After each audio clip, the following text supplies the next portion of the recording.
Good morning, guys. So we are back on the trail at mile 242, day 17 of our Appalachian Trail section hike.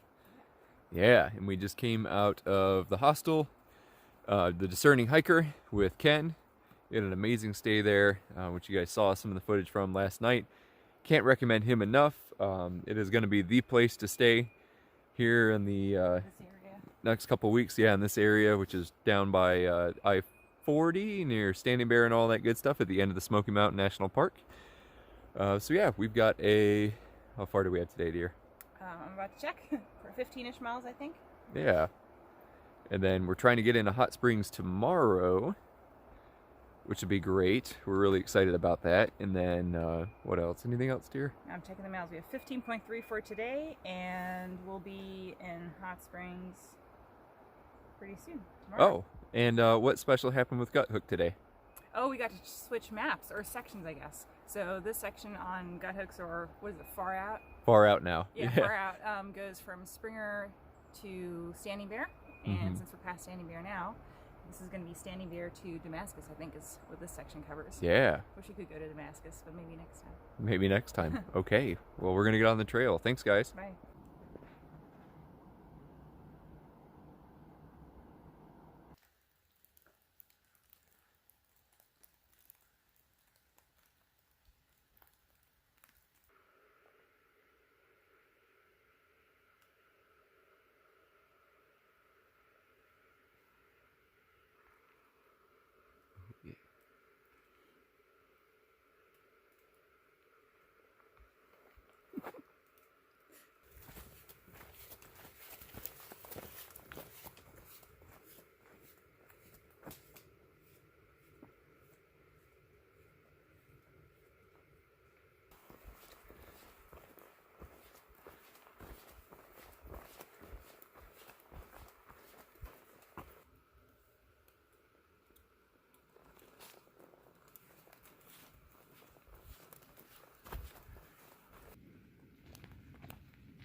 Hey y'all, so I just wanted to jump on real quick and talk about what the experience is like once you come out of a nice hostel or a town stay. And it's really interesting. It's like a clash because you get out here and you smell really good and you've eaten good food and you're well hydrated, so you feel great getting on the AT and you can smell yourself. But it's also like, I swear, once you go into town, somehow your pack just multiplies in weight because the climbs feel steeper, the pack feels heavier. I've been joking with Wella. She got me a pair of camp shoes yesterday because I haven't had camp shoes this whole time, but they look like they're made out of plastic, but I'm pretty sure that it's some kind of composite like concrete because those things must weigh 30 pounds with the way my pack is feeling today. It just feels so much heavier when you're coming out of town. I don't know what that is, if you just get a little softer when you go into town and get used to creature comforts again or what, but man, you can definitely feel it. But it is a benefit and we do really enjoy it. It's just interesting, that clash when you come out. And yeah, that's been our experience anyway. I just wanted to jump on and talk about it. And check out this really cool, I'm turning, AT sign. Nice, look at that. Somebody came out here and put that all the way up here. We're climbing up Snowbird Mountain, by the way, which is gonna have like a really cool radio control tower. And well, excuse me, Swiss Miss, being a pilot, is going to do a really cool talk for you guys, and that should be happening right about now. Hey guys, we just made it to the top of Snowbird Peak, and I wanted to hop on real quick and show you this. As some of you may know, I am a pilot. I use these on a regular basis, but rarely have the opportunity to see them from the ground. It is a VOR, also known as a very high frequency omnidirectional range. It is a device that helps pilots gain their bearings and navigation in the air. These individual devices that you see are actually shooting out radials in every direction in 360 degrees. And then as you're flying in the air with a proper devices that you have in the airplane, you're actually able to pick up the radial and figure out where you are in the air, your positioning, and oftentimes they also have a DME, which is distance measuring equipment, that helps you determine how far you are from the station. Now, back in the day, these were used a lot just for general navigation in the air, or when it's on a day like this where you really can't see visually where you're flying. Having something like this is extremely helpful because it helps you gain your bearing and navigation in the air. Nowadays with GPS, these are being largely decommissioned. Up in Alaska, we still use them pretty frequently. Yeah, and I'm just super excited to see one from the ground.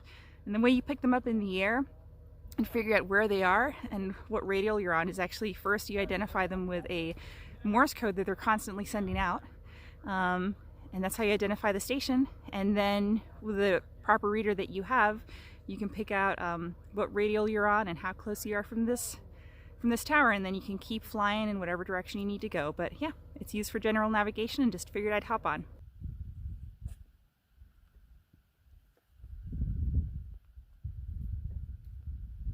Hey guys, so I talked for probably a minute straight there and didn't even have the camera on, but we just stopped here at this beautiful log and sat down and had some snacks and had some water, and we were about to push on to Max Patch. And I don't think we've talked about Max Patch, but it is a mountain that's about 4,000 to 5,000 feet tall, but at the top of it, it's completely treeless.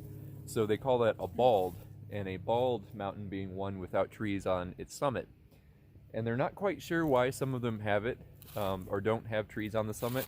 I guess they've been around for a while, but I know for a fact Max Patch now is maintained.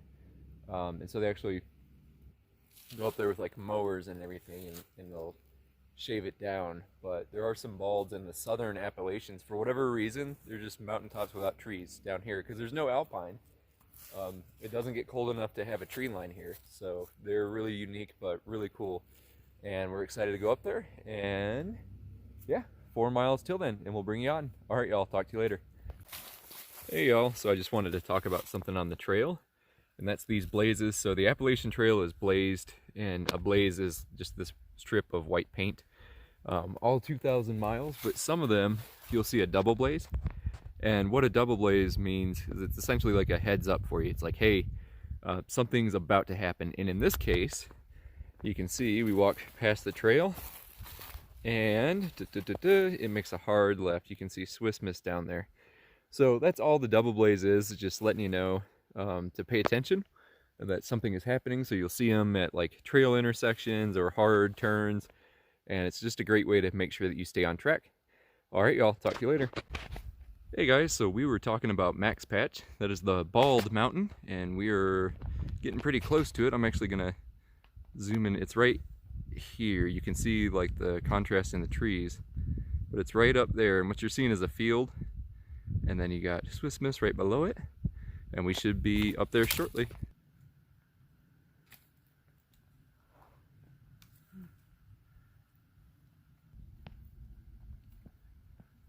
Almost there.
Hello, I'm just doing an afternoon check-in, I guess almost evening. We just came off Max Patch and had a beautiful time up there. I took a nap and we've just been really lucky with beautiful weather and are currently enjoying almost I think 3 or 4 mile downhill. It's pretty awesome. It's almost like the AT's trying to make up for the Smokies. Anyhow, we are headed a couple more miles. We haven't quite made up our mind where we're going to end for the night. Maybe Lemon Gap, which is 3 miles ahead. Maybe we'll hike another 6, who knows? Whatever extra miles we put in will get us one step closer to Hot Springs. It means a shorter hike for us tomorrow. Also, rain's in the forecast for tomorrow, so anything we can knock out now will really make future us very happy. So, whoop. Good catch. Woo, all Good right. catch. That was, we got that on film. This is one of the other reasons I don't walk and talk very often. Okay, it's getting kind of muddy and rooty, but yeah, things are going well.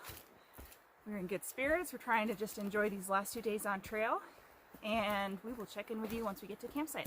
Bye. All right, so we're walking down the trail and we see this tree, and at the bottom of this tree is a fairy garden. We're not exactly close to a road either, so this is really neat. We got a little frog there, a door. It looks like a gnome. He's got a chair back there, a little ladder leading back into the tree. And then over here, we've got a Bigfoot thing. Let's see, does it say Hide and Seek Champ 2021? Pretty cool. All right, y'all, talk to you later.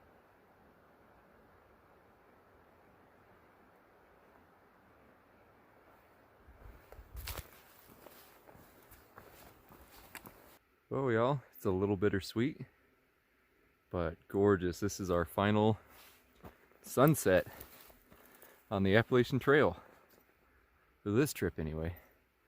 But it is sending us out in spectacular fashion.